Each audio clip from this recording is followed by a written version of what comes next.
Good evening, everyone, and welcome to Talk with the Titans, live from London, UK, all the way to the US of A and worldwide.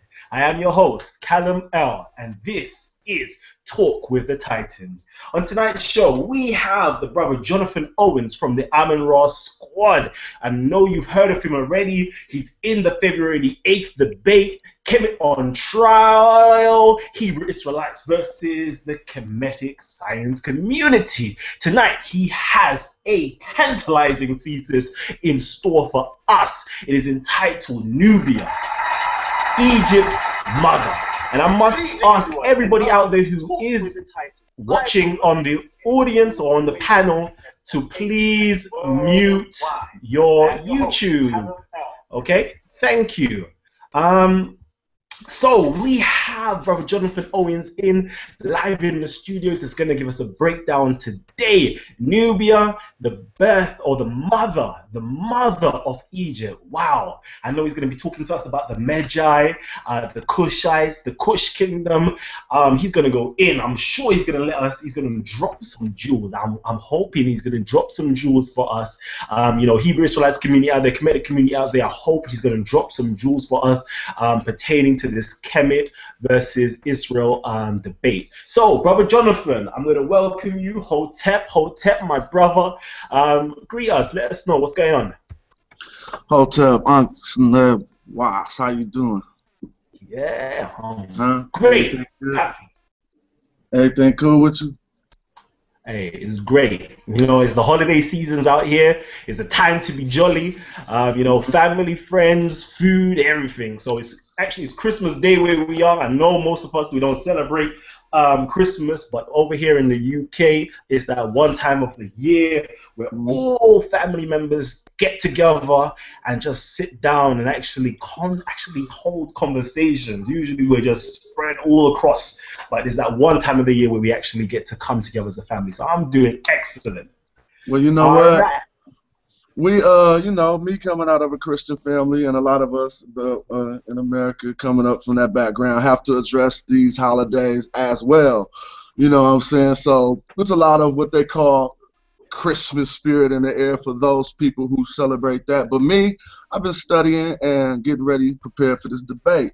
Hopefully tonight we can discuss a few things pertaining to Nubia, Ta-Nehisi, and why Nubia has been called the mother of Kemet. You know what I'm saying? We know Dr. Ben put this out for us a long time ago, and I guess we could dive into that when you're ready, All right. Okay, but before we dive into that, I'm going to ask everybody out there who is in YouTube land to please share this with friends and family. I know there's a whole heap of people out there that would definitely want to watch this. This is Nubia, Egypt's mother. So I know Kemetic crew, the Hebrews, the Muslims, I'm sure we've all got a part to play in both Egypt, Nubia, Ethiopia, etc. So if you're out there and you're definitely tuning in for this, our brother Jonathan Owens, just go down below, press the share button. You can share on YouTube, Facebook, Twitter, wherever you are at on the social media websites. Just share it out there. Let people know that our brother, our sinner, our brother himself is going in tonight on Nubia. All right, but let's actually introduce the panel. We have a healthy panel, a most distinguished list of panels, guests or panelists that's actually there with us tonight. But we're going to introduce just three of those people. We have first and foremost our brother Ujau. Ujau has the website called medu-knitter.com. Okay, he's also the founder of the Hacker multimedia.com, and he teaches beginners. Wow, this brother is excellent. I'm gonna put this out there. This brother teaches the Medu Knitter for beginner levels. Okay, for beginner levels, if you want to start learning the Medu Knitter, this is the guy that you want to get in touch with. All right. Who else have we got here on the panel? We have Brother Laurent. Brother Laurent is G Consciousness, and he has a radio station as well. Brother G Consciousness, introduce yourself, please. Peace, peace, peace to everybody in the house. Once again, thanks, Kalam, for having me on, and Brother Jonathan for bringing a good message today. Yeah, you can reach me on Facebook as well. You know, I have a G Consciousness Radio. You can reach me on there as well. You can catch me on Sundays, around about like from 6 to 8 o'clock in that area. So with that being said, peace, brothers. Excellent. Brother G Conscious. All right. I know we're gonna have this brother up in the studio soon. How soon I don't know, but we're gonna have this brother up. Hopefully we can get a two-man debate going on. I know this brother's ready to go come on to the show and to present some information for us. So look out for that, brother G Consciousness. All right, now next we have our brother Asar Imhotep, the Grandmaster Linguist himself. I know most of us have seen him from our last week's episode, our emergency episode on Friday. He was in the studios breaking stuff down. Oh my gosh, the internet has been going crazy from our brother. But let me introduce him right now. Brother Asar Imhotep, please greet us. Peace and blessings. Can you hear me? I can hear you. Well, peace and blessings to you and the audience. And I'm glad to sit on this panel and get knowledge from my brother. Excellent, excellent, excellent, excellent. Oh, wow. All right, and we also have, I need to actually introduce my brother Carbon, or should I say Poverty from Carbon Radio. Is he there? Brother Carbon, please introduce yourself. Brother Carbon, are you there? I think he just stepped out. Are you there, my brother? Okay, well, let's go back to our brother, our senator himself, Jonathan Owens. Other people might actually know him as Smash Rockwell, the rap god. So Smash Rockwell, like, where did you get this name from, actually, furthermore? That's what I would like to know.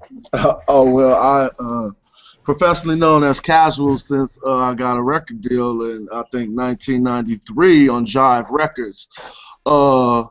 And, over the years, Cash turned to Smash. The short for Casual turned to Cash, and that turned to Smash. Really because they started to put some of my characteristics towards the name as I began to mature. But, I don't know. That's just some of my homies in Oakland called me for a while, Smash. But if anybody is not familiar with my hip-hop history, you can always check out hieroglyphics.com. You can check out Hieroglyphics on Facebook and just look into that.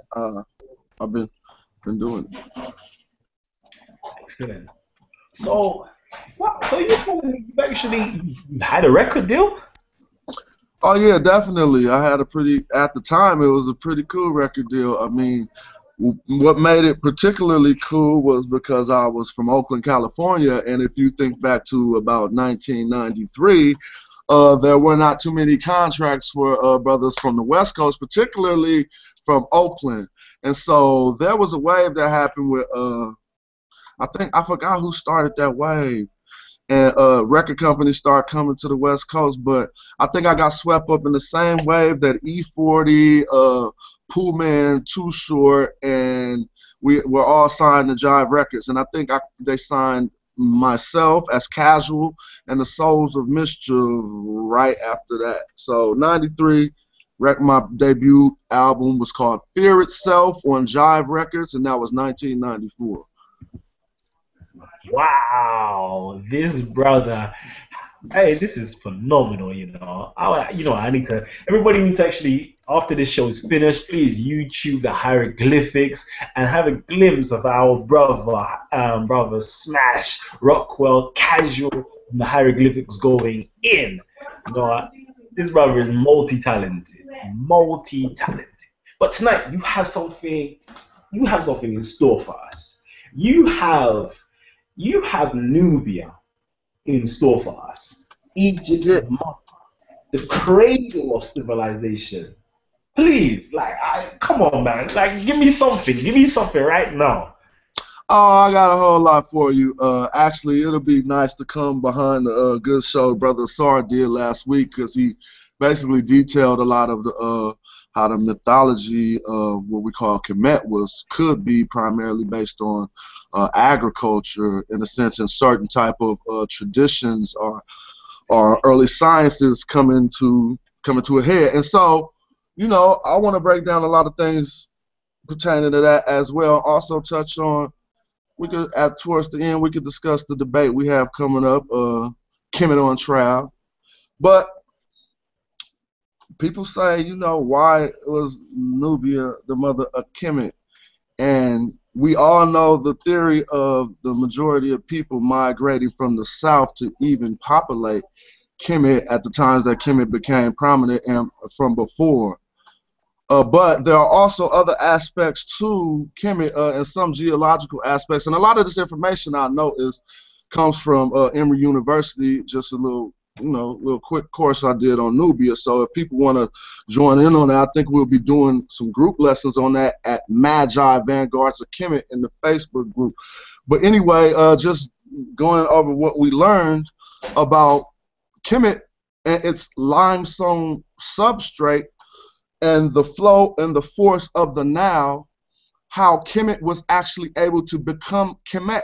If we know Egyptologists and some Kemetologists refer to Kemet as the Black Land, and then why we refer to it as the Black Land is a whole nother discussion. But this will be a testament to the fertile soot, or, you know, the black soot. And this is a geological testament to it, because if we see, when dealing with this limestone substrate of Kemet, or of the areas of Egypt, opposed to the sandstone of Nubia, the Nile could not carve out a floodplain in order for agriculture to be able to develop so readily in Nubia or Ta-Nehisi as it did in Kemet. And so this is one of the first geological reasons why Kemet was Kemet, because of Ta-Nehisi anyway. And if we'll probably go over some of the oracles of Amen, which was for a pharaoh or a Nisut or what have you to be blessed with a sky of good rain from Ta-Nehisi or from Nubia or Ta-Seti. Now, we know it doesn't rain in Egypt, and back then it really wasn't raining in Egypt. And so one of the actual oracles of Amen, you know what I'm saying, was to get this plentiful rain from Ta-Seti. And so along with the migrations down the flow of the rhythm, as we add those you know, the bedrock or the underlying you know, substrate that occurred and let things happen, we start to see how agriculture developed more in the areas of Kemet, which some even attest to it's all about agriculture. And we'll see how warfare began to develop more in Nubia. Now, people will say, how does that make sense? It's because, okay, you living in an area where the fruit and vegetables are even is ripe for agriculture to be a little bit more plentiful. In Nubia, we have testaments to what we call Ta-Seti. We're also given a testament to what is called the bow. Some translate it as Seti.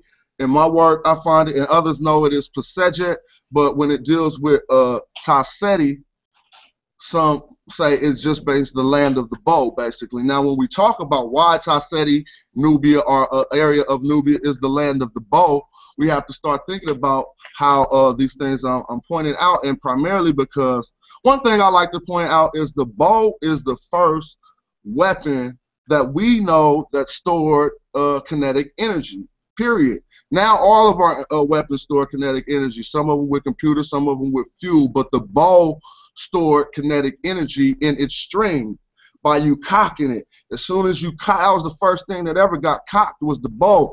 You know what I'm saying? Besides probably the arm, but then you could say, okay, that spear isn't storing the energy in the arm, the human body storing that energy. But the bow allowed us to store the energy in the weapon, and then we started developing a further sense of aim beyond just throwing a rock or a spear. So this developed primarily in Nubia. And we know this because of how we're going to look at some of the hieroglyphs that show, and we'll look at a few other things that let us know this. It seems you have something you was about to say? I was about to say, this is a beginner's course or beginner's discourse. This sounds like it's going to be a very advanced piece of information or thesis that you're going to present to us. And I'm suggesting that everybody who is listening right now or who is listening to a pre-recorded message, please, please, please, please pause right now. I'm just gonna slow down my speech a little bit for everybody. Pause, get yourself a pen, get yourself a piece of paper, and just jot down everything what this prophet is gonna say to you. Rewind this after this is finished and watch it and take notes. Last but not least, please, everybody, press the subscribe button if you want to see more of these shows. Our shows are every Wednesday. Every Wednesday we have Talk with the Titans. It starts usually at 6 p.m. Eastern Standard Time or 11 p.m. GMT if you're in the UK. So please just press the subscribe button down below and know that we are on every Wednesdays. Every Wednesdays we are on. Okay, that being said, please, brother, continue. I know you have your presentation ready for us. Well, waiting for everybody just to get their pen and pad ready. So I'm just trying to, buy some time right now. Everybody just go and get your pens and get your pad ready because this is going to be a powerful, arduous thesis that's going to be presented to you, and I don't want you to miss out. Brother Jonathan, go ahead. Okay, well, now I don't have any real formal presentation, but I just want to let people know that if they go to Rap God at WordPress, you can look at my prior work on the subject, and the reason why a lot of this we can do conversationally. RapGod.wordpress, the first document is called A Conversation on Nehesi, and the other one is A Well-Defined Kingdom of Nubia. And in the document, I detail some of the critical questions first about the name Nubia. Now, because now I'll share my screen, and hopefully we can begin to get into this. You see that? Yes. We can see Okay, it. so basically in the Medu, which the Greeks call the hieroglyphs, and now we speak English, so it would be appropriate still to call it the hieroglyphs. We have, which means sacred writings in both languages. We have the name for what we'll call Nubia today. But this doesn't say Nubia. And I don't know if you guys can see my cursor moving on the screen. It's kind of center screen right now. If you can, okay, great. Well, we're reading this primarily. We'll do just a little thing on Medu as well. We're reading this from the left, starting from the left, primarily because we see this bird right here, which is a biliteral term that represents the nay sound in the term that we're going to discuss. This bird is looking to the left, so it lets us know to start reading from the left. It's not only the bird, but it'll be other symbols that we'll know are pointing in that direction to let us know to start from the left. Regardless, the first thing we'll see here is ta, which is a determinant, which is an ideogram or logogram for land. Okay, then we see the N, so it's ta is the net. So then we continue with the name. We'll get the N. We got the nay bird, which we'll discuss, which represents a biliteral NH. So N is really a phonetic complement onto this NH. Then we have the S and what is translated as a Y, which gives us Nehesi, Ta Nehesi, the land of Nehesi. Now, these things help us determine the term. If you're following my cursor at the end, we have what is known as a throwing stick, which was used to signify foreign peoples and a determinative for foreign lands. So from the mindset of Egyptians around the times that we can see Ta-Nehesi referenced or mentioned, we'll get this foreign lands and this throwing stick determinative, which should be noted. Okay, now, I'm sorry, I didn't mean to pop out of there. I had to do something. When we discuss the name Nubia, it really don't have nothing to do with this Ta-Nehesi right here. So people are like, where do we get the name Nubia? In my document, and when those documents I cited earlier, we can just clearly go see where Egyptologists get it from, and then we can start to understand why they did this, and was it erroneous? And we can also add what we think. But the information I got from Emory University does not attest directly to what I will put forth today. But I have strong argument, and so I'll let you judge for yourself. My conclusion somewhat was that the term we use for Nubia today has etymological roots in a term which we found in Nubia back in Kemetic times. I probably could share my personal screen, I'm sorry. Which we found, which was Nup, and it means gold, or some would say Nebu, however you transliterate it, but basically we deal with the consonants, so we got Nup. Now we got the N and the B already established. Nup means gold. That doesn't mean I'm not making any pseudo associations. I'm simply saying we know that Ta-Nehesi was the area that Egyptians went to for Nup, or for gold. Now, if we start to look over, there's more to it than that. But if we start to, let me see if I can get back to this real quick. If we start to look over, first let me add to that, going into Ta-Nehesi for gold eventually defined what they would call borders, or quote, of Ta-Nehesi.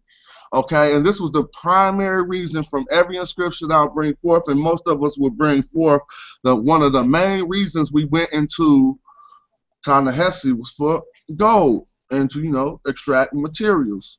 And so that association is direct and adequate, but when these borders start being defined, we find, I think I'll visit this next slide, I hope I got it right.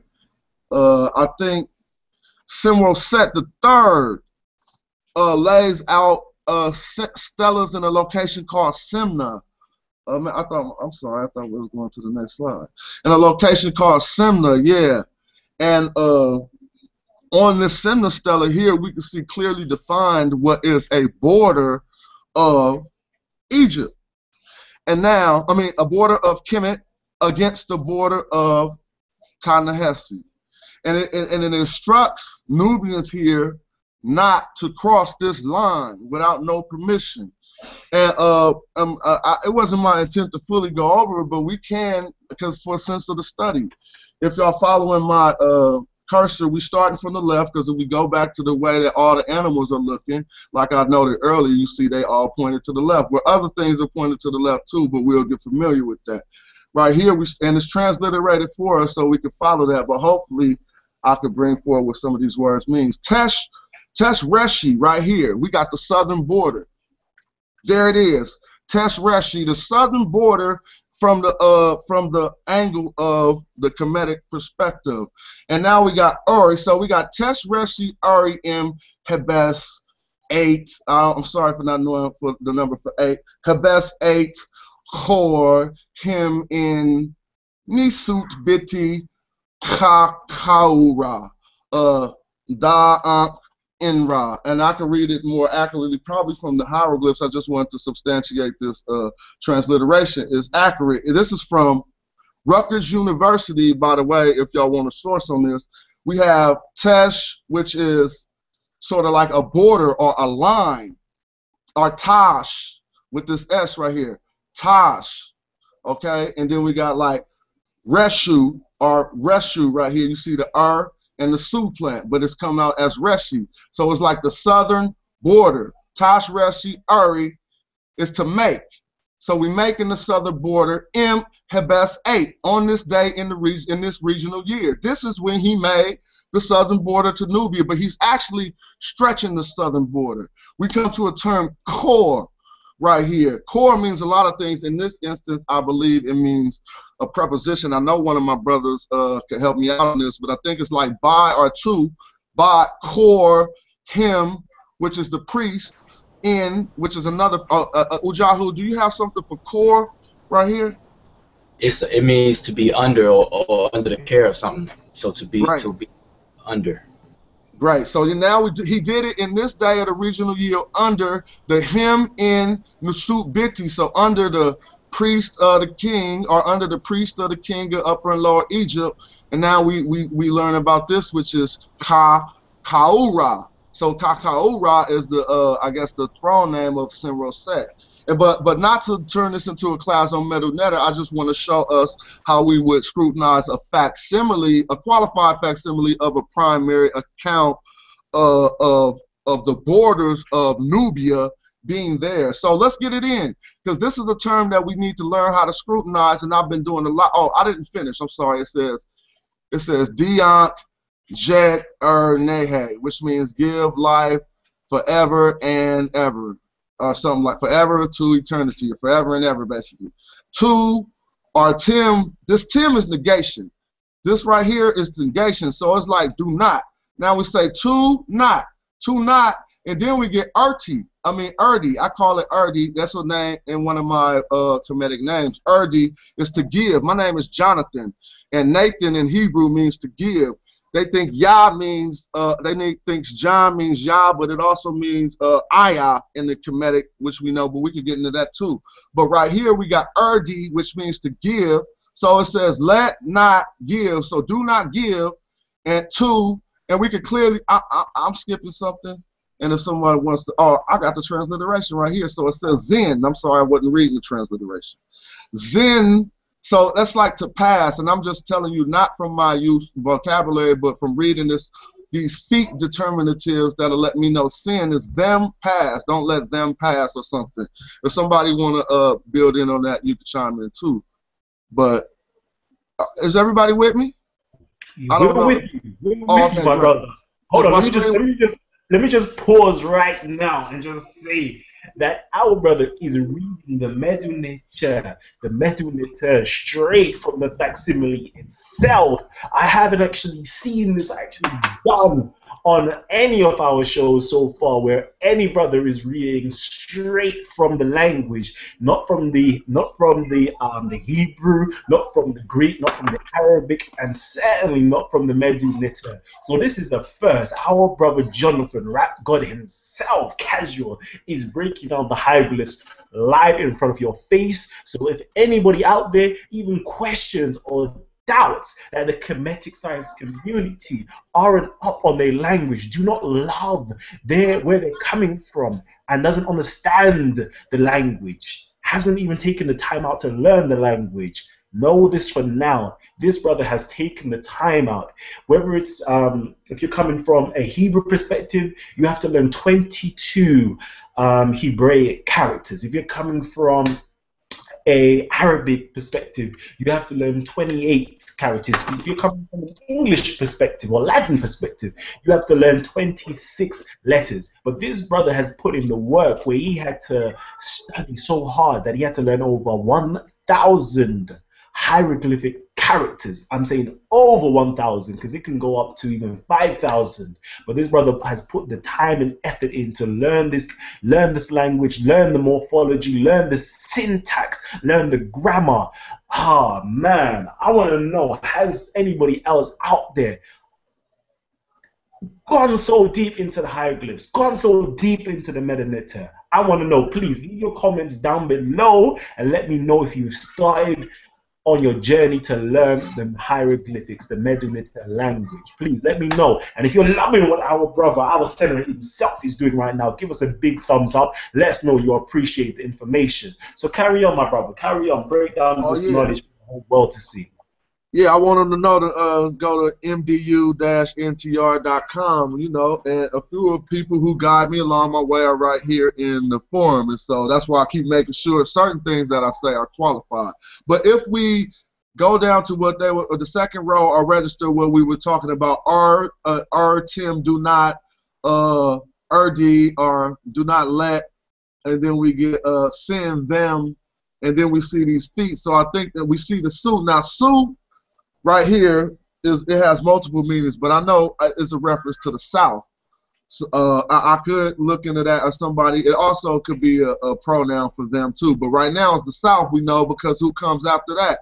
The term that we got on the other slide, we could go back. Remember this slide? We got Nehesi, and we could read these glyphs that identify here inside of the thing right here. We see the N, we see the neighbor, we see the H, the S. It's just Nehes right here. It's not Nehesi. But now look at this. We need to know, because you see a man bound up back here. So this was the intent of this dynastic family at this time. Now, one way that people get confused is they see stuff like this, they might say, oh, well, Egypt didn't like Nubians too. But you have to understand it's a detailed study. And what I'll explain here is something we need to know. Manetho is the person who coined the term dynasty. When he coined the term, he coined it to mean a family of rule. So that would mean we have 31 families who rule.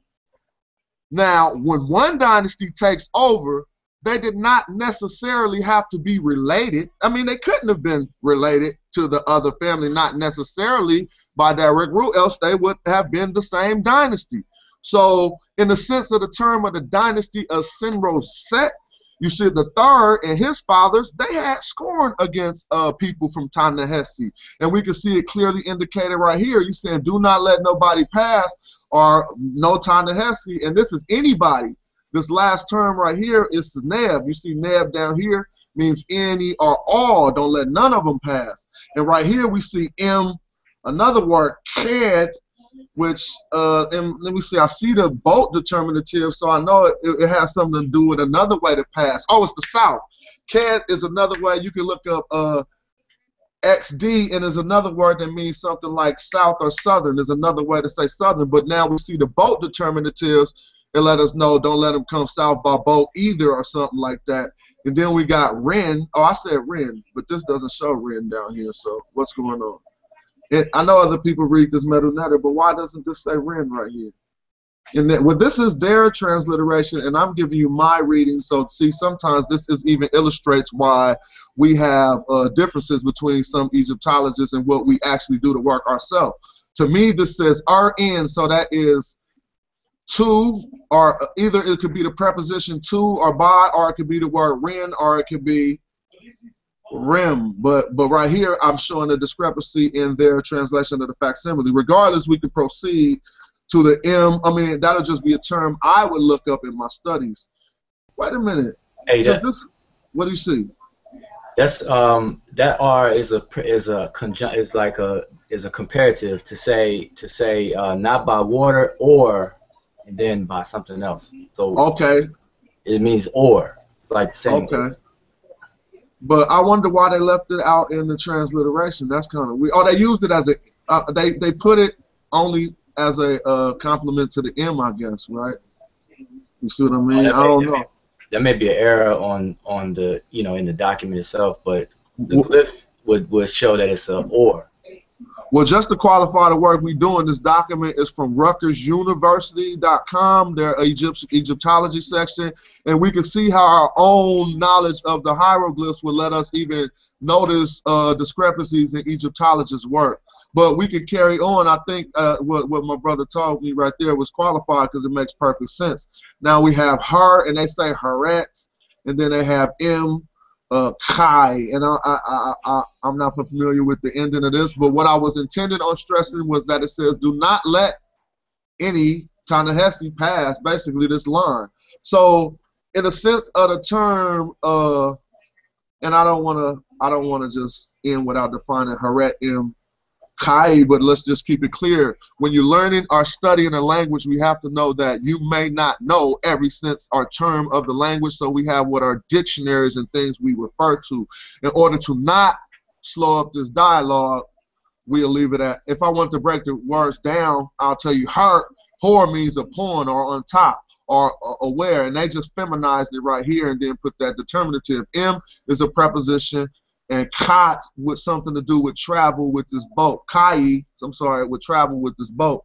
But we will address that later because I want to proceed. All I wanted to do was use this testament from Senroset to establish a border of what we know as Ta-Nehesi.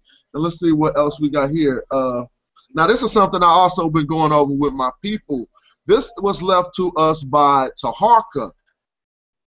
And this is a long time after Sinwo Set, and this is incomplete. This is actually 25th Dynasty material. This is incomplete. What I'm showing you is a picture of half of the facsimile, a photocrop of half of the facsimile containing lines 9 through 16. And I stress this because it allows us to see, you've seen the last hieroglyphs that we were just looking at for Ta-Nehesi. They were not necessarily mentioned at this point on Kawa 5, which is the name of this stela given to us by Taharka. But we see here Ta-Seti. Now remember we talked about the bow? I don't know if I can make it bigger, but if someone looks at Taharka's Kawa 5, they'll see that this Ta-Seti, or look at Ta-Seti, is used, they use the bow. I didn't really intend to proceed in this fashion, but somehow my slides are in this order, so I'm just going to tie it all in. Well, Ta-Seti, we know some people attest that all of Nubia was Ta-Seti at one point, but when we do it linguistically, we'll find out that Ta-Seti was not all of Ta-Nehesi. In fact, we find out Ta-Seti was only a small, limited region inside of Ta-Nehesi, nor was Kemet all of Kemet at one time either. So when we talk about these terms in conjunction with each other, right here I'm stressing people who were considered Cushites. But on the stela, we see him say that he came from Ta-Nehesi. I mean, he said he came from Ta-Seti, which we know to be an area of Ta-Nehesi. Now, let's be fair. At the time period of Taharka, there was also a Ta-Seti, which was a nome of Kemet. Ta-Seti was inducted. It's a nome of Kemet, so it wasn't like he was saying, oh, I came from Nubia. But it still was one of the same regions in the same area and represented the same thing. So this is another facsimile of Taharka's work, of Taharka's attestations to coming from Kemet. He say his mom was in Kemet somewhere down here, and I'm not going to act like I'm reading it right now. That's why I have it highlighted. But and he also tells us that he was amongst the pot dignitaries. He didn't say he was with Ta-Nehesi down there. He said, I was with the pot, the dignitaries, when I was in. So now we got from the early dynasties to the, what I said, 25th dynasty, where this strong association with the land. But now here is somebody who rode with Sinwo Set to go smash on Nubians. So he rode out. And I got Kusobek. You can find it more scholastic work on it under Kusobek. But if you look up Sobeku, you might find a few wikis on it or whatever. But it's something for us to stress when looking at this line. And I'm not about to turn this into a Medu Netta class. I'm just going to get down to what we talked about. Right here we got the bow, the T. So we got what they call seti or whatever. But right here you see Pasejet. So I'm going to explain all of this. We got the bow, which is kind of like Seti, and we got Nehesi again. And he's saying, just for the English translation, which is qualified because we worked this out, it says, His Majesty proceeds upstream to overthrow the desert Nubians. He says, then I smote the Nubian at Kenetkef or whatever in the presence of the townsmen. Now, it kind of like really do read like that, but the thing I'm trying to point out most primarily is this term right here. If you want to look at the transliteration, it is Ayun Tiu Nu Pejet. Ayun Tiu Nu Pejet is right here. Now, it really comes from these things which are, you could carry a bow. You know, Robin Hood got the bows on his back. And so that's one bow sticking out of your satchel that you carry the bow with. If people want to look up the glyph, I'm sorry, I don't know the Gardner term right now, but it's also used in Heliopolis. Now, there's been some work put forth about a people called the Anu, who were some early people. I'm just going to throw that out. This is the same glyph on the stela of Terraneta, or what they call it, that they use to spell the term Anu. But here we see it in plurality, so we got Anutiu, and we got Nu Pasejet. Now they translated Anutiu Pasejet down here as the desert Nubians, literally tribesmen of the bow. So what they're telling you is Pasejet right here means the bow. They telling you that. But it got the foreign land determinative to where some people say Taseti. But it do say Taseti, regardless, we know, because the bow is interchangeable. I don't want to get off track. We are showing that they rolled down to smoke some Anu Nubians, or Anu to you, Nubians who are bowmen, because this is also another word for the bow too, this Anu to you word, this Anu word. We find it in Sumeria as the Anu, and then they call it the Anunnaki. I'm not going to start going too far off on that pseudoness, but I just want to keep it clear. We find it all over the place. So they want to smoke these desert Nubians, and they wanted to restrict, he killed somebody in the center of the city. So this is showing a relationship between Kemet and Nubia, and a family who did not like Nubians being associated. But what I will add to this is, because this is 12th dynasty, I'm just going off the top of the head, but by the 14th dynasty, we get a pharaoh by the name of Nehesi. Now, if we go back to my first slide, if you just take this tie off and take off these land determinatives, these three, Nehes with this Y, this is the name of that pharaoh.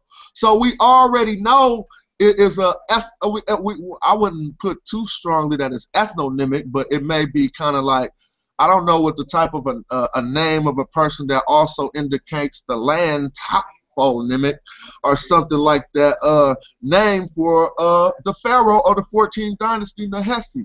So this is all relevant to how Senwo said the third wanted to treat his Nubian counterparts in establishing this border and doing what he did. To proceed, I threw up the primary just so they could look, because that one was easy enough to find before this this testament. And here he's talking about how they smashed on all the Nubians. Now we go, and this is from a work called An Egyptian Reading Book for Beginners by E.A. Wallace Budge. And, you know, whenever we do detailed work, we never start with incomplete little things like I'm starting with in this presentation. But for the sense of the presentation, I can't put the whole inscription up, so we got to focus on what we focus on. And now, what I'm pointing out is, you remember this N, this H, and this S? Nehes. These are people of the area of Nehes. Furthermore, we know from this ostrich feather, and if we have time to get into it, we're going to discuss the ostrich feathers that we're finding in most Nubian extractions from the 8th group through the C group. You see what I'm saying? They would lead primarily, maybe it's early C group, or a culture that existed, the Pangrave culture, that would use ostrich eggs, bull cranium, and ostrich feathers alongside their burials, along with pottery and everything. But right here, if we switch this text, he's gonna specify. You see this territory, so that's the land that he's talking about. He's talking about the area when they say Mayam, or this is or Majam, or Majayim. How would you say that, Ujahu? I say Majam right here. I hope it's not incomplete from the page before, but it looks like Majam. Anyway, this is the land determinative. So it's saying the Majam Nehes, or what have you. So it's like the Nubians from, or the Nehes from the Najam, or whatever. I'm sorry if that's wrong. I know that is the M, and that is the D, J, A, and it is the M again. So that's why I'm saying Majam. And now we got Majam Nehes. These are the people that he called on, if I'm correct, to help fight a little war that was breaking out in the Old Kingdom. And this is an inscription of Unes. Now we got M, we got Mayam, we got M, either M Iam or Mayam Nehes. It's either so yeah, they got them M's in front of every one, so the M is the preposition. So they're saying, so this is, so that would make, I'm sorry, I don't want to keep up too long and read the Medu, but this would be the Gem, Nehes, or whatever, and we could clarify that. Yam, that's probably them. Either way, this is Yam. I'm sorry, I don't have this one clear, but this is the Nehes. And we could clearly see, all right, this is the Wawat, the people of Wawet Nehes, M of Wawat Nehes, and then we got of Kakao. Now this is another group of Nubians I didn't underline, Kakao Nehes. So we are talking about different areas in Nubia that were well defined at about the 5th dynasty of Kemet, so well defined that they could go in the pyramid text and they could be left to us to decipher for this day. Now, when we're looking through things. This ostrich feather will also indicate Nubians, like I said, but there are a few other things. Because we're going to start talking about the Magi. And I thought Madjai was on here somewhere, and I wish they were, so let me keep reading. If somebody spots where they mentioned the Magi on here, I will point that out, but I don't see it right here. So anyway, Madjai, maybe, oh, I'm tripping. Brother, let me ask you, good brother Ajay, is this the Magi right here, and I'm playing myself? That might be the land of Magi. Am I wrong? Well, I'll look at that later. Yeah, I can look at that later. But anyway, these are all areas inside of Ta-Nehisi, and I do know on the subscription Magi is mentioned, and I do know this isn't used in the name as well as this, and this is the M, so it could be that. But anyway, these are different Nubians. Now, down here, remember what I told you about the root to that term for gold? If you look at the bottom thing I have underlined, once we start internalizing this Medu netter, it's going to be easier for us because it's ours. I'm going to break something down to you. People can't understand why this represents gold. Because they're at the bottom, to the left, right next to the number 18 of these people, it represents gold because it's a neck piece. Straight up. It ain't put on your neck yet, and so the 2 strings from your chain is still hanging down. This is true. This is a pectoral piece, a gold pectoral piece, which represents gold. And so we still rock ice to this day, and this is the glyph for that, but now the strings from the chain are hanging down. If anybody want to contend that, I got to work on it, and so we know it's a pectoral piece. So we hear this term shmir, or this is S-M-R, shmir, Nebu, Shmir Nebu. He's talking about gold. Shmir means my friends. And this is gold. So he's going to Nubia, chilling up with all these people, and he keep hooking up with all these people, blah, blah, blah. They do festivals, they do all type of stuff. They're in, you know, sacred buildings. And now he hooks up with the Shmir Nebu, which are the gold people of Nubia, okay, of Ta-Nehisi. So when I argue that Nub is also attributed or attested to by at least a small group of people inside of Nubia, I'm using primary sources when trying to bring that forward. Now, it's a detailed argument, and it's for the sense of this presentation. The documents and the work are on my rapguy.wordpress site, so somebody wanted, but let's try to move forward. This is another part of the inscriptions. Oh, I'm sorry, this must be the same one, just blowed it up. Because I see the same people, Wawet, Takau, and blah, blah, blah. So now there's the definition by E.A. Wallace Budge of Shmir Nebu. I put literally gold, friends. I said that, but he said smear of high rank, Shmir Nub. Now, why do I say it means gold, friends? Because we know this word means gold, and this means friends. So I don't have to question what Shmir means, friends. So I don't have to question whether, and now let's break down Shmir. The S is causative. Mir, again, is going to give us love. Oh, well, this MR going to give us love. To cause to love. Shmir Nebu. If we look up Shmir, we'll see that's our friends. Anyway, I ain't going to go in and no, it don't got nothing to do with no Sumerians.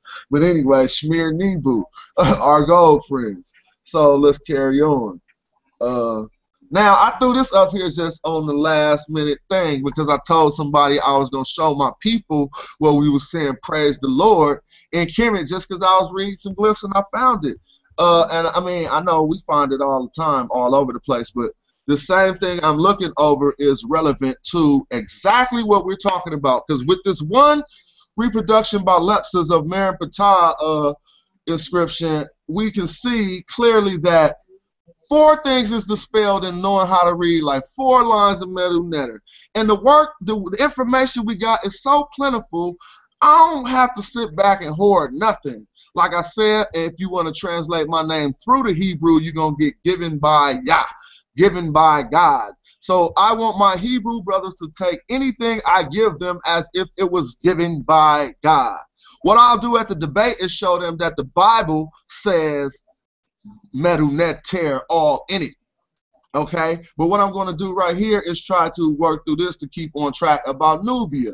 We can see the name. I'm not going through all this, but this is the name of basically of Bayan Ra, Septep and Ra, Mer and Ptah, and we can see Mer in Ptah over here, and blah blah blah. But this is what I want y'all to see. High. This is me calling it high. You can look it up. You can see just the A and the H, but once you look it up, we'll find that it is H-A-Y with the in the transliteration, which means to praise. Much praises. Actually, it means to exalt or to raise up. It comes from that sense of a praise. Right here, we have a term for the Lord. Okay? So the first thing they saying when they address the Nisud is praise the Lord. I don't care. It's right here in their face. They can go get anybody who can read the books, and we can do this. It says praise the Lord. And it say the Nisud. This suit is short for the Nisud, and we see the hand of power. This An right here is the old Egyptian An, where we see the Nisud's crown, meaning the end, instead of the other An. So they like praise the Lord. Our praises are exalted. Exalt the Master, exalt the Lord, exalt whatever. Now we see the Nisud by, what this we say? Oh, this is gonna kill him. Remember I say they talk about I said they talk about incest and don't know what they be talking about because they don't read Medu Netter. So what this about to say? It's clearly defined. This first one says the Nisud, but by, see, it's praise to the Lord of the Nisud by Sa suit or Sa Nisud. This suit is short. It's short for Nisud, the same word right here, another short for Nisud, but it says Sa Nisud if we know how to read honorific transposition. Now this is what's going to kill him. Sa is the word for son. Nisud means the king. So they think Sa Nisud is the son of the king, but actually it reads on to say Sa Nisud in Kash. Sa Nisud in Kash. This means nothing but the viceroy. So the real Kemetic name for a viceroy is the son of the king. Therefore, if you translating stuff back into English and you say the son of the king married the daughter of the king, you don't know what you're talking about. Sa Nisud is the viceroy of Kush, and Kush being the areas at this time period known as Nubia. Okay, and so this is the viceroy of Kush running up on the pharaoh, greeting him with a fan in his hand, like, oh yeah, it's going down. So that's two things that just got beat up right there. We got praise the Lord right here in the hieroglyphs, qualified, and people could do what they want to do. But if you don't know no Medu Netter, you still see these two hands up raised, which means exalted. And if you want to get into the pseudoscience, 5-0 make you raise your hands up just like that so that you can praise them right before they take you into custody. So I like doing the pseudoisms too. But back to the real scholarship, let's proceed. Sa Nisud means the viral. Sa Nisud in Kash ain't related to the king, so he could have rights to marry whoever he wants. We have this thing for a whip, and this is all relevant to what I'm talking about. This whip right here, it's really short for the term that it's super short. See, if you know Medu Netter, you're going to know the Medu abbreviations, then you're going to know the super abbreviation. This is like a super abbreviation for the term Emi-er, which means the overseer, which some thought meant more, but it don't mean more. When you see the first abbreviation, you'll only see the M and the R, but when you see the super shorthand, you're going to just see this tongue that comes out of a bull, some attest, and it means the overseer or which is in. Or so you can look at it as two, because it says Sa Nisud, the son of the pharaoh of Kash or Kush, or at this time period, this is Nubia, the overseer of the foreign lands, or you see, of gold. So now we are here looking at a facsimile of a primary of somebody running up on who I attest, yeah, this is Mer and Ram, so you can read it right here, Mer in Ptah. So we got three things. We got praise the Lord, we got we got this other one, the Sa Nisud, who's the son of the viceroy of Kush, and we have relevant to our gold being in Kush or in Nubia, we have him being the overseer of the gold. And so, I mean, at any given point in time, we could just keep on going, keep on reading. Amen, Pa, I think that's Aminta, if I'm not correct, or it's a Senstrom, but I'm not here to be on no stuff like that. You know what I'm Wow, saying? brother, before you continue to go in, let me just quickly just pause right now and just say if you are loving the information that is being delivered by our brother Jonathan Owens from the Arm Raw Squad, just please give us a big thumbs up. Let us know that you're loving the information. I'm watching right now the comments down below on the right hand side as well. That's taking place. We have brothers in there that's actually joining the Talk with the Titans group right now to learn more about the Medu. We have the brother Allah Divine breaking down the Medu as well, supporting our brother Jonathan Owens inside of the chats as well. So if you want to join us, please subscribe down below to Callum L to see more of this magnificent discourse that takes place weekly Wednesdays. It takes place weekly Wednesdays. So if you want to see more of this, hashtag Talk with the Titans, or subscribe down below, or simply join the Facebook group Talk with the Titans. And if you want to hear more from our brother Jonathan Owens, down below in the description box, we have all of his details where you can find him on his WordPress Rap God as well. Okay, and all the links that you need is down below in terms of the Facebook group, the YouTube channel, even my Twitter as well is down there. So if you want to get in contact with me and you want to be featured in the next show, or you have some grievances, you want to give some more comments or join the group, please just give me a message and I'll be sure to get back to you. All right, so brother, please continue. You just let off some bombs in the house right about now.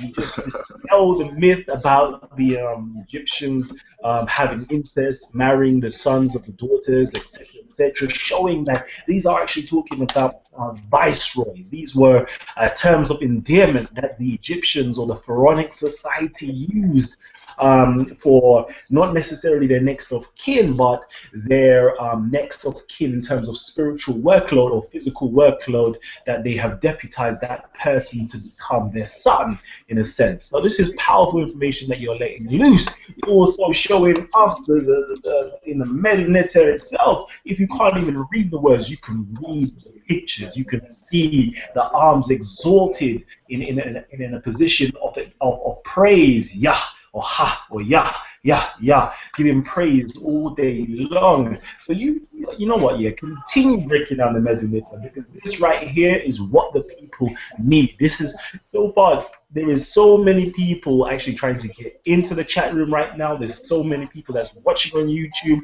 This is like the most watched show so far on YouTube. So please tune in. Let us know that you're loving this information. If you've got any questions, we've got the second part of the show coming up later on where you get to ask our brother any questions. So if you've got any questions, leave it in the box down below and let us know. So continue, my brother, because you're going in. So I'm just going to sit back, listen, do your thing. All right.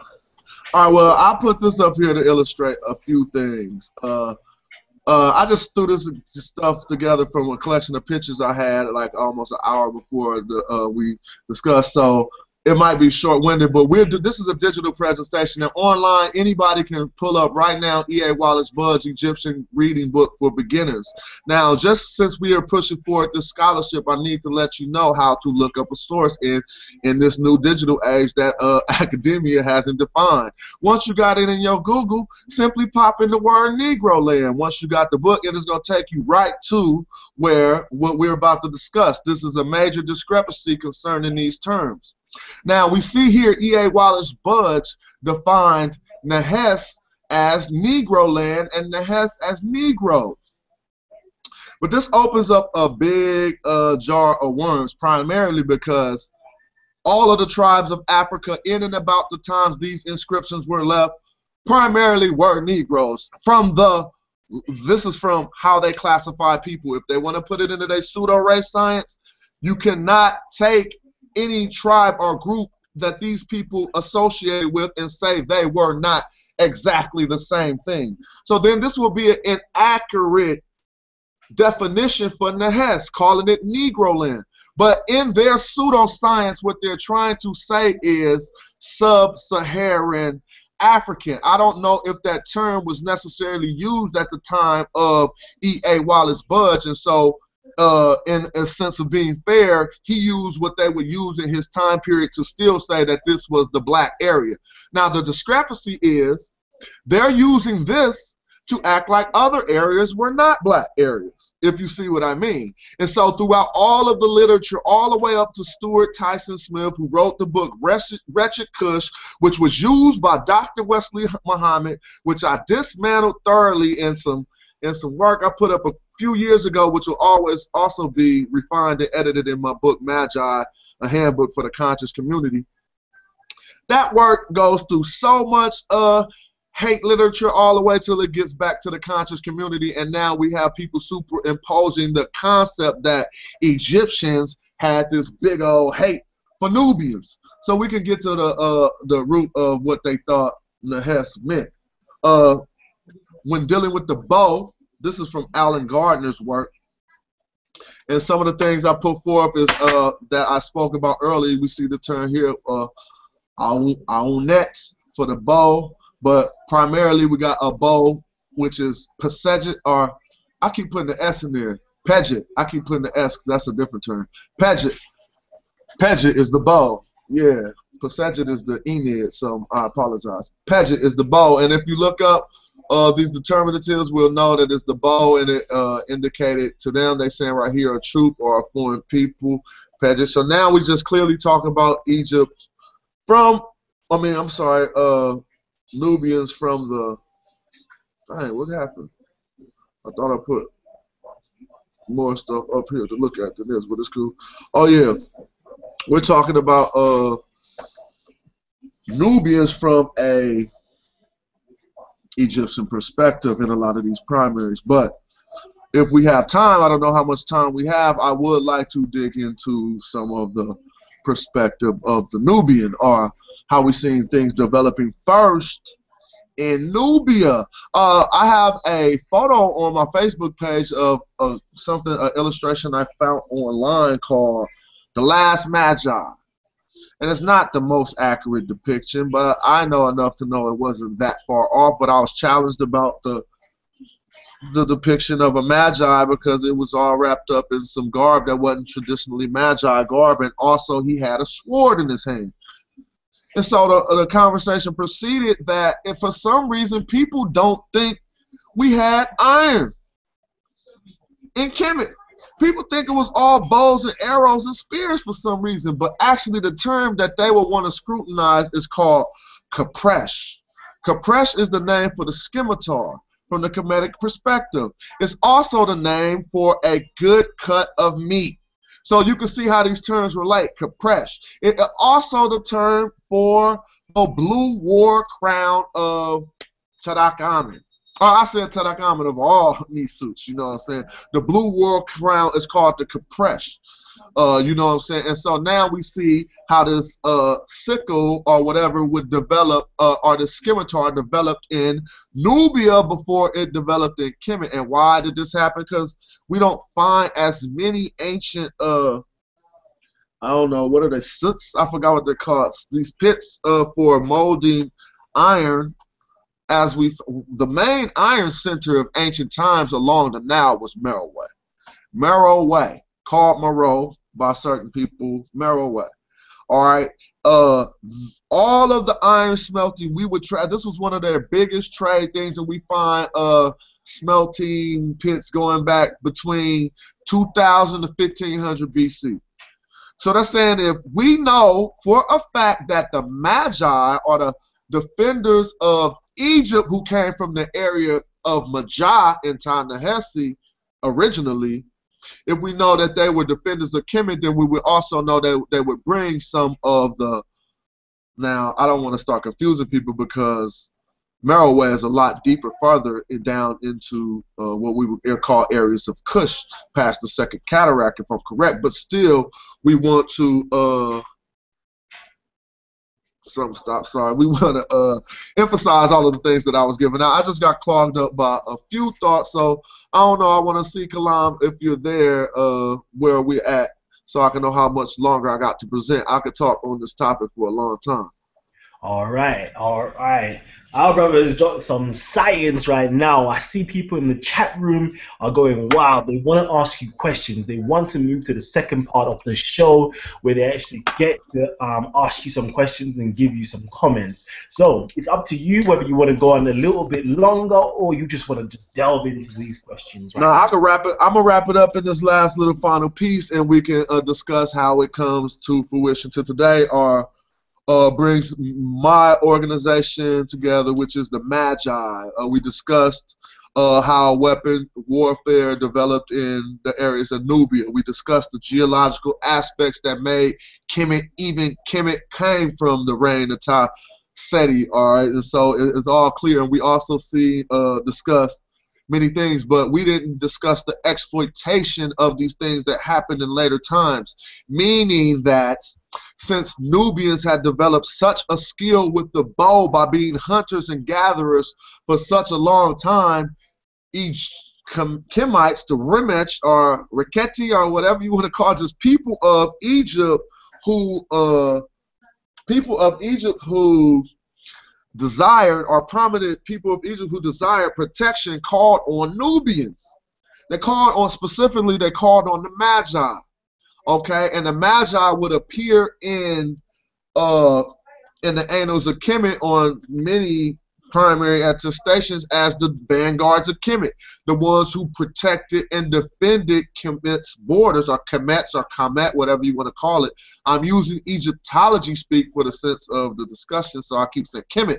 But yeah, you know what I'm saying, to defend the borders. Now, I think if you look at Egyptologists will tell you that we don't find Magi too much more after the 18th dynasty or what have you, but I'm going to put forth in my work that we can find Magi way after the 18th dynasty, because we got to learn how to read some of the glyphs, and then we got to start attributing the ostrich feather, and then we look at the warriors who Taharka summons to fight Sennacherib or Esarhaddon, okay, the Assyrian who was, and this is another key point, the Assyrian who was sacking Jerusalem, which made Taharka come up out of his reign after taking back over Kemet and say, hold up, some Assyrians is running up on my little vassal satellite kings in Jerusalem.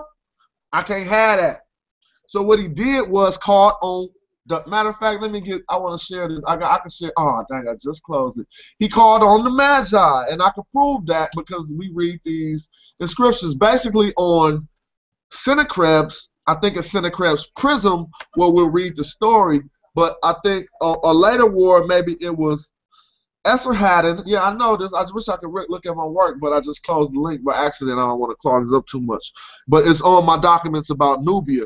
We can clearly see the Kushites being extracted up out of Kemet when Tawanamani or whoever Taharka's successor lost all of it to the Assyrians. They got them with what on their head? Everybody know, because we know now this is a good instruction. They had the ostrich feather on their head being carried out like this. So now we see, okay, we see some Magi right here, or we at least see, because every time you see a hieroglyph or a ideogram or for Magi, you see an ostrich feather. It's inseparable. And so in closing, I guess we can let people get in and dig on that. I'll say that was the point in history when the vassal kings of the area of the Levant started to take more of their refuges into Kemet. So this is what enabled Jews or people, Hebrews, to be found taking refuge amongst the Magi at about 500 BC, which we read the Aramaic Elephantine papyri, okay? And they just mean a collection of papyruses. These are all long list of letters where they were asking for so much help. Now, to close, at this time period, in Nubia, the Hebrews came down and they request permission from a Persian Nisud at the time to rebuild a temple next to the temple of Khnum in Elephantine or Elephantine. And what they wanted to build was a temple at 500 BC to Anat Yahoo. Not to Yahoo by himself at 500 BC. They wanted to build the temple to Anat, ANAT-YAHU, which was an amalgamation of Yahoo and Anat, just like I taught on my document El Shaddai about the amalgamation of the god Sin, the moon god Sin, and the goddess Nana. And so from ancient times, and I wish I could have went more in on Neolithic period, some of the pottery and some of the stuff, but from ancient times all the way up into the closure of some of the grandest histories of Kemet, we got Nubians and Nubia, and more specifically Ta-Nehesi, Ta-Seti at the at the root of Egypt's wealth. Wow, I warned you, I warned every single one of you out there that this was going to be a powerful thesis that our brother will be presenting today. It was an advanced thesis. So if you're not up to scratch with your histories, with your Herodotus, with your linguistics, with your ancient Egyptian history, some of those information or with your archaeology even, and anthropology, some of those terms would have just gone way over your head. But don't worry. You can always rewind this video, subscribe down below so you can always see this video. You can rewind it, pause it, write down on your piece of paper, go into your research, whether it's in your Wikipedia, whether it's in your encyclopedias, whether it's in your Google search, or whatever the case may be, so you could find out these key terms, the key terms such as the Magi, the key terms such as the Assyrians, the key terms such as the Khnum temple, and Nat, Yahoo, etc., etc., the Elephantine papyri. These are all key things that I'm sure that it might be new to your ears, but please, please, please, please research these terms, because this brother has just uploaded and unloaded a whole how can I say this is kind of like, you see Superman and he has his own little ice cavern somewhere, and then he has those what's it called, those icicles, and it gives you the disc of information, the wealth of information. I don't even know what the term is, but that's literally what our brother has just done. He's just taken one of these magic crystals, laid it down, and it's just giving you a whole wealth of information that you can't soak in right now. You're going to have to rewind, play this again, and see and hear what this brother is talking about. Because I'm just amazed. I'm just here right now just thinking, wow, I need to just rewind this and play it back 100 times to know what this brother is talking about. He's just uploaded some serious information for us. So if you love the information our brother has just presented, please give us a big thumbs up and let us know that you like this information. We're going to have the questions and comments coming up right now. So leave your questions and comments down below. Let us know what you're thinking. If you're watching a pre-recorded message of this, please just leave your comments down below or join the Facebook group, Talk with the Titans. That is Talk with the Titans. And if you want to find us again, it's hashtag Talk with the Titans, one word. And you can Google us, you can YouTube us, you can Facebook us, you can Twitter us, whatever the case may be, on every social network. We are the first thing that appears. That's right, that's correct. We are the first thing that appears. So, in that being said, please just press the subscribe button down below. If you want to see our past shows as well. Our past show, we had the Grandmaster Linguist himself, Asar Imhotep, breaking down giving us clarity of the Bible through the African languages. We had, prior to that, we had our brother again, Jonathan Owens, the Amun-Ra Squad, the Hebrew War Machines, the Moors, the Muslims, everybody in the building discussing Kemet on trial.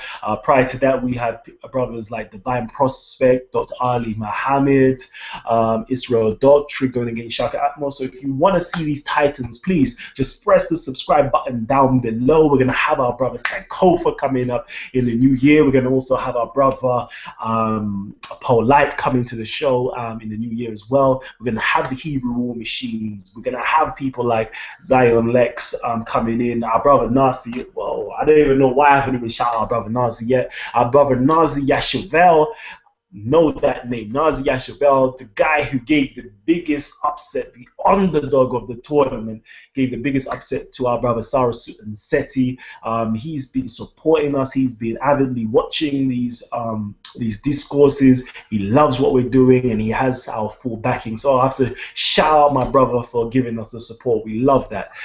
So yeah, if you want to stay in tune with all of our guests and all of the new shows coming up in the new year, please just press the subscribe button down below. Also, leave your comments. I want to hear your comments below. Let us know what you think. Let us know who you want in the studios. Let us know what issues are affecting you where you are at, so we can address them. Remember, this show, Talk with the Titans, this is where the Titans talk and the audience participate. This only works if you work with us, okay? So please just leave us your comments down below. Leave us your comments down below. Subscribe to us and let us know what you want to hear, who you want to see. Okay, so, brother, I've got the very first question here for you on the YouTube. On the YouTube right now, we have our brother, Truth Negus. And he asked the question to you, Brother Jonathan: did the Upper Kemetu develop writing before Lower Kemet? Did the Nubians originate the Medu? So that's the question he's put forth to you. Oh, well, that is a very good question, and it's kind of like a specialized question, because we start getting into how we classify certain people.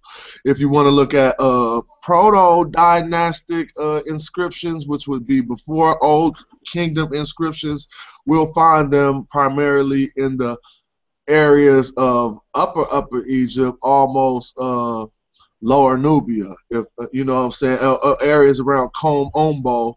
And that Kom Ombo will probably take us directly into Tasseti. I think they found, if I'm not mistaken, they found the Tinahu palette in around the areas of Kom Ombo, which would be one of the first attestations to writing, or I mean, not one of the first, but you know, when we talk about the Medu or whatever, yeah, you could go back to bones that go thousands of years ago for writing, but we can look around the areas of Kom Ombo. We'll look at the Tinahu palette. We'll look at some of these earlier inscriptions and look into the proto-dynastic language and see where some of these things pop up.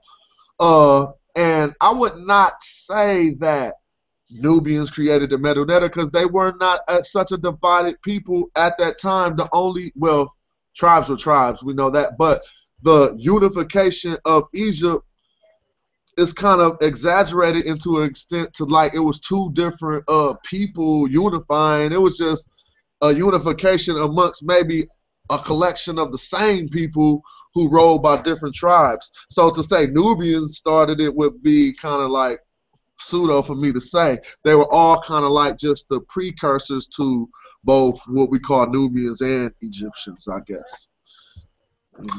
Thank you, our brother. All right.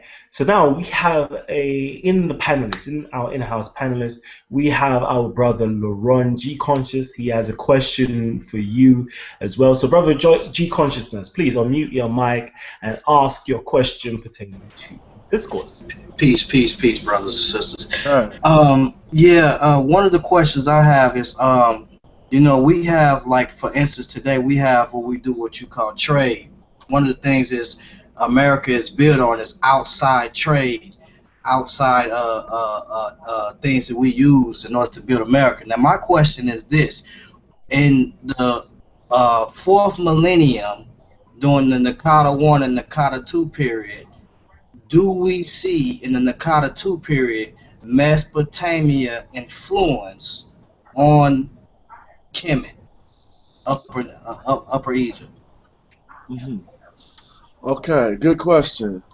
Now, some scholars, we need to get into the heart of this theory. Let's first say that when we talk about these classifications, Nakata 1, Nakata 2, and we go into, when we get into Nubian, we're talking about the different cultures of the X groups, the A group, B group. A lot of these groups were first put forth by a man named Reisner. I think it's George Reisner, and classifying some of these groups. And then for the Kemetology, I think the groups were classified by Petrie. And now a lot of and I don't ever like to throw out the baby with the bathwater, but we know that the schools, if we could get into a detailed discussion about the different schools of European Egyptology, we could learn how they came to certain conclusions. Well, the particular school who brought forth information that said that there was Mesopotamian influence that encroached upon Nakata 2 and Nakata 3, Nakata 1 and Nakata 2 were what they call the Pangrave culture, or the C group, which was supposed to be encroaching. They said they developed this theory, which was founded by Flinders Petrie, that there was, quote, if anybody want to Google it, it's called the invading pharaonic race theory. Now, some of the things you mentioned from extractions after Nakata A and Nakata B, which would probably be not Nakata C because it's Pangrave culture too, but we got to look into that. The C group and Pangrave culture, some of the things you cited about encroachment upon the indigenous Nubian culture coming from Mesopotamia was clearly racist Egyptology, that even modern Egyptologists nowadays, they're more open, and so they even say that their earlier counterparts was racist in putting forth this theory. Now, we don't want to just do a whole world of conjecture, so let me address it with the pottery. When we go deeper, first of all, the pottery of Mesopotamia and the pottery of Kemet does not rival the pottery of Nubia. It all clearly shows us that a majority of this technology, a matter of fact, the most advanced ceramic center in the world at that time period was in what we call in Nubia today. And we notice from what they left us, there's a period of time called the Abkan, Abkan. You won't find it in no wiki search. You got to click books.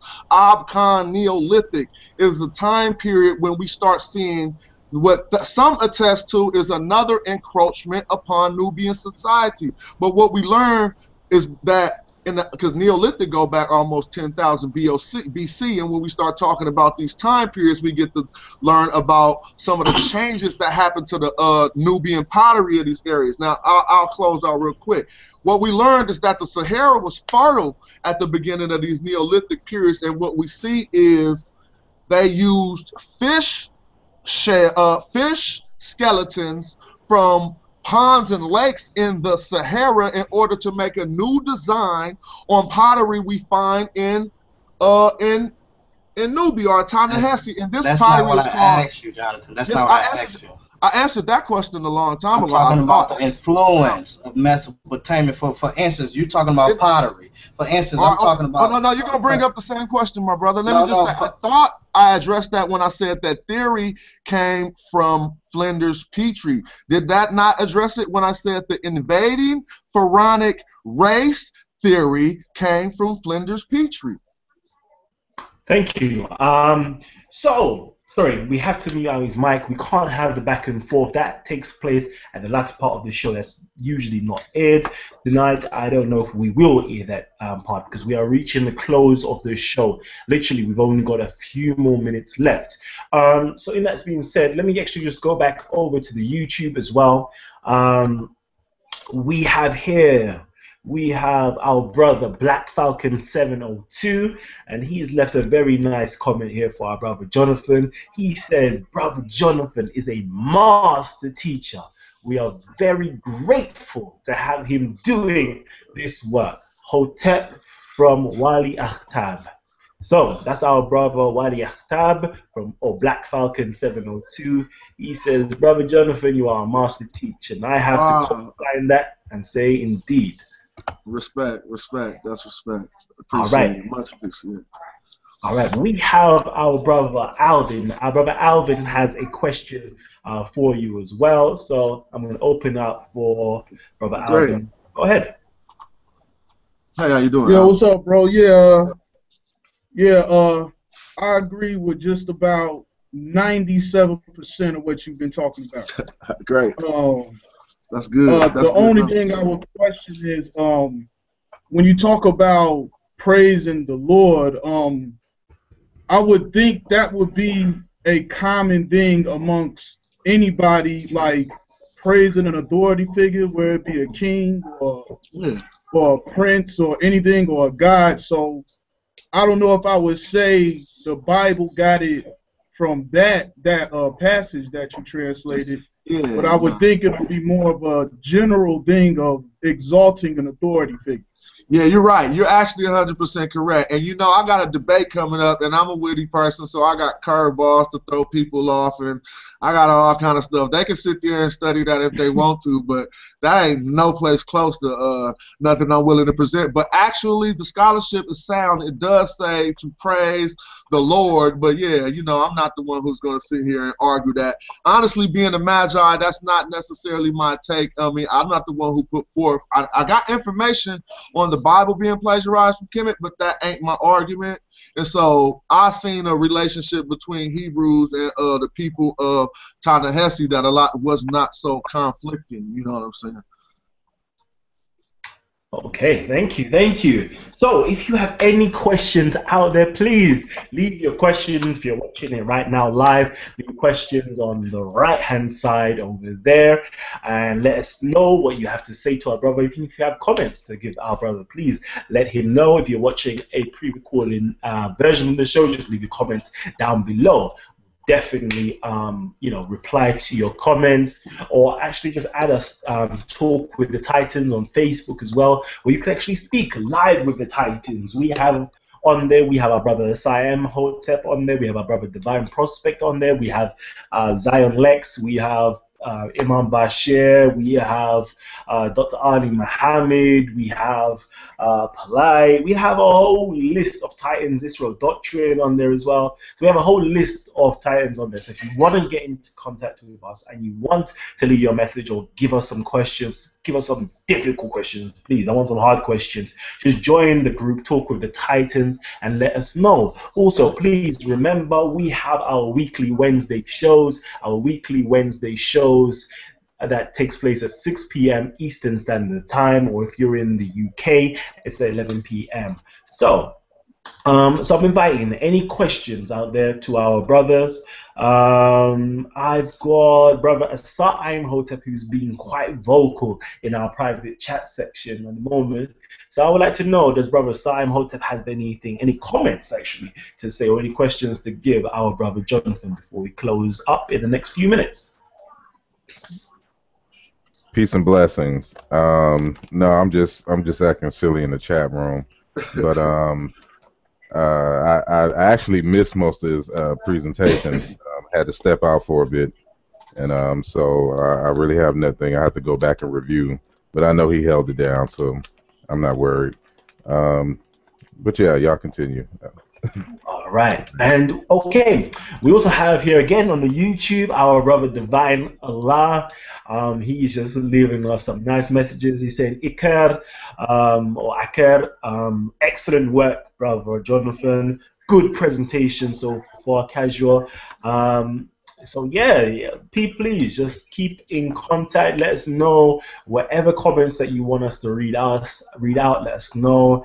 Actually, there's quite a few comments here. I don't think I'll be able to read them all out. If you actually go on to talkwiththetitans.com, or sorry, Talk with the Titans on Facebook, I will actually post those questions that you have there, and hopefully our brother Jonathan will be able to answer those questions. Let me just quickly check back into the group. Who else we got here? Brother Ujawu, greetings to you. I know you've been keeping a keen eye on what's going on. Do you have any comments or questions for our brother before we close up? We're literally closing up very shortly. No questions. Just wanted to say it was a good presentation, and he did say that he didn't do anything formal, but even with it not being formal, it was still very informative, and should give some people some stuff to think about and to look up, and maybe come revisit the subjects at a later time. So yeah, good work, excellent work. Appreciate it. Excellent. And please, I'm actually going to share something with you right now to our listening audience out there, or should I say our viewing audience right there. You should be able to see my screen right now. I'm on the YouTube. So if you would like to find our brother Jonathan Owens, his website right down below is rapgod.wordpress.com. This is where you can find our brother Jonathan Owens. As you already know, he's up in the debate and he's raising some funds to fly out the Amon-Ra squad to actually get some materials, exclusive materials, all the way around the USA and all the way in Europe as well, for his presentation. So if you want to actually go and fund him, please go and fund the research for the Magi. You'll find it as well at www.gofundme.com, the Magi Research. Okay, so this is where you can go and actually find our brother Jonathan Owens. If you don't mind. Sorry? Not to cut you off. I don't want to cut you off, but I just need to thank my supporters already. Everyone who's already kicked in, yo, you don't even know. Like, you're going to enable us to give a presentation at this debate on February 8th. That is all because of you. So I want to thank all the supporters already. Sorry to cut you off, brother. I just had to say that. No problem. You can cut my wisdom anytime to thank the supporters, because quite literally, without the supporters, let my face be seen for this one. Can my face be seen? Without the supporters, we wouldn't be anywhere. Without the supporters supporting this show, the show wouldn't be on. This show is dedicated to you. This show is literally dedicated to the community members to propose any questions that they have for us. They even enlighten us who they want to have on the show. So literally, you are in charge of the show. Whatever you want, any questions that you add onto the comments box, we will ask it live on air, or we will ask it within inside of the Titans group, and the Titans will answer. If you want any Titans to appear, anybody that you haven't seen on at the moment in time, but you do want to see come on, just let us know. DM me, go onto the Facebook, let us know who you want to come on the show. If you yourself want to come on the show as become a panelist, most of these people here on the panel right now, we have, just to let you know, we have our brother James, who is on the panel. We have our brother Nahisi, who's on the panel. We have brother Laron, etc. We have a whole host of people that are literally got in contact with me to say, I want to be on the panel. I want to ask some questions live on air. I want to pick some of these Titans' brains. So if you want to actually do this, please just come, just hashtag Talk with the Titans, Facebook me, join the Talk with the Titans group, and you can ask a question. This group, or this show is dedicated to you. Is dedicated to you and the Titans. The Titans present information that you want to hear. So please support us, and we will definitely support you. Let me just quickly share my screen for the last time and say that where are we? Is my screen being shared? Yeah, my screen is being shared. So if you want to find us yet again, we're right here. Just go click onto the description box. You can find us on Facebook. This is our Facebook Talk with the Titans group. If you want to find us on YouTube, on the YouTube channel, you find us right there to watch all the previous past shows with Dr. Ali Muhammad, Israel Doctrine going up against Shaka Atmos, Divine Prospect, Brother Asa Imhotep. The list continues. If you want to see our future shows with our brother Sankofa, with our brother Zion Lex, with our brother Polite, etc., please, like, just right here. This is the channel right here, or you can subscribe right here. Let us know that you want to actually be part of this community. Also, you can actually log on to my Twitter. My Twitter is quite funny, to say the least, and it's quite controversial. Just like our Facebook as well, we do have a lot of controversial posts that stir discussion. That is our aim. We want to make you think. We want to actually stir some discussion. So this is the Talk with the Titans page. If you want to join us, this is us right here. If you want to actually join us on Google Plus as well, you can join us on Google Plus, and you can be entered in, be one of the first to actually have the link to be in the Talk with the Titans show. Okay, let me stop sharing my screen right now and let my face be seen if I can. So I'm going to allow the brothers now open it up if the brothers have any last dying words that they want to say before we close the show and actually enter into some hearty discussions, to say the least. So I'll open it up. Brother Jonathan, if you have anything to say, any closing remarks. I know we haven't even gone into your February 8th Kemet on trial debate. I gotta say this. Go ahead. All I gotta say is please support the debate. Now, I mean, the best way to support the Magi and these teachings that need to be brought to the people is coming to the debate and having an open mind. Like I said, we sent y'all the link, but I really want people to try to get to the debate at February the 8th. It ain't just about monetary support, because I can't be in the house with a wonderful presentation and a bunch of non-believers who gonna try to just hate on the information anyway. So we got to try to give an effort to get there on February 8th. If we can't get there, we could get the information out by supporting the live stream at 2012stores.com. You click tickets and get support the live stream. I mean, it'll be better than one of these rap battles. I guarantee you that. You know what I'm saying? It's gonna be real scholastic information, and hopefully we can keep it proper. You know. Thank you, Brother Jonathan. So, in that being said, I'm actually going to close out the show. Remember, we are on every Wednesdays. Every Wednesdays, we are on at 6 p.m. Eastern Standard Time and 11 p.m. GMT. If you like what we're doing, please give us a big thumbs up. If you think this information will touch someone that you know, please just share that information. You can just go down below and just press the share button. You can share on Facebook, YouTube, Twitter, and all of your social media sites. If you like us, please just share the information. And please subscribe to us.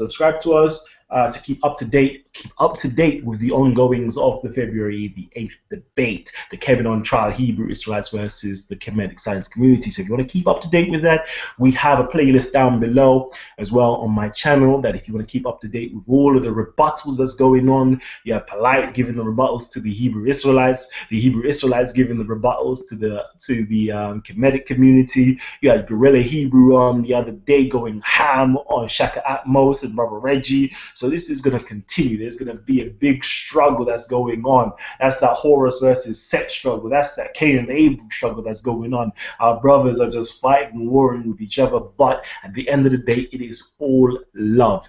This is all scholastic love and battle. Okay, so this has been Talk with the Titans, and I've been your host, Callum L.